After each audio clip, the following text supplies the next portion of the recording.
Friends, ఈరోజు కాసిరెడ్డి నాయన ఆశ్రమం గురించి కడప జిల్లాలో మైదుకూరు నియోజకవర్గం పూరుమామిళ్ళ మండలంలో ఉన్న పూరుమామిళ్ళ నుంచి కాసిరెడ్డి నాయన మండలం జ్యోతి క్షేత్రం. ఇవాళ జ్యోతి క్షేత్రాన్ని అక్కడుండే జ్యోతి క్షేత్రంలో ఉండే ఇల్లు షెడ్లు పగలగొట్టడం చాలా దారుణం. ఎందుకంటే సాక్షాత్తు ఆయన మహానుభావుడు, మహాయోగి, మహా అవధూత కాసిరెడ్డి ఆయన సాక్షాత్తు అన్నపూర్ణాదేవి ప్రత్యక్షమై ఆయనకు వరం ఇచ్చిన క్షేత్రం అది. అన్నపూర్ణాదేవి సాక్షాత్తు ప్రత్యక్షమై ఆయనకు వరం ఇచ్చింది. దానికే ఆయన దాదాపు కాసిరెడ్డి నాయన అన్నదాన క్షేత్రాలు రాయలసీమ ప్రాంతంలో కానీ దాదాపు 300 అన్నదాన క్షేత్రాలు ఉన్నాయి.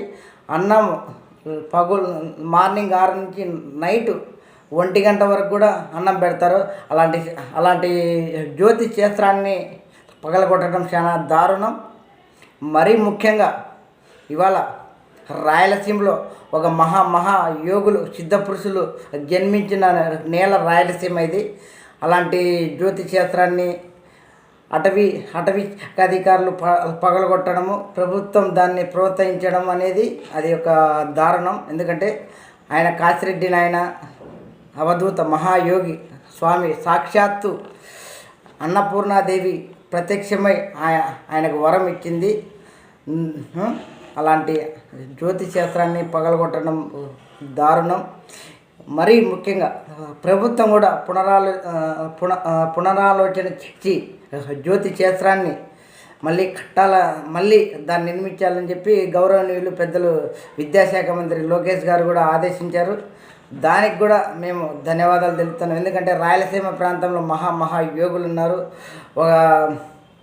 ఒక వీర బ్రహ్మేంద్ర స్వామి అయితేమి, ఒక మంత్రాలయ రాఘవేంద్ర స్వామి, ఒక కాసిరెడ్డి నాయన, ఒక అన్నమాచార్యుడు, ఒక తిమ్గొండ వెంగమాంబ, దాదాపు ఒక హాతిరాం బాబాజీ, ఎంతోమంది అవధూతలున్న క్షేత్రం ఒక మా రాయలసీమ ప్రాంతం. అలాంటి రాయలసీమ ప్రాంతంలో చాలా వరకు ఉన్నాయి.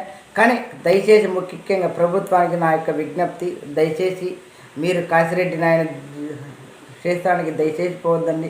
ఇంకా మీరు ఏమైనా సహకరించి అక్కడ మీరు ఫారెస్ట్ డిపార్ట్మెంట్లతో మాట్లాడి ఇల్లు కట్టించి ఇంకా మీరు ప్రభుత్వం నుంచి నిధులు ఇచ్చి దాన్ని డెవలప్మెంట్ చేయవలసిందిగా కోరుకుంటూ ఒక రాయలసీమ పౌరుడిగా దీన్ని నెరవేరుస్తారని కోరుకుంటున్నాను.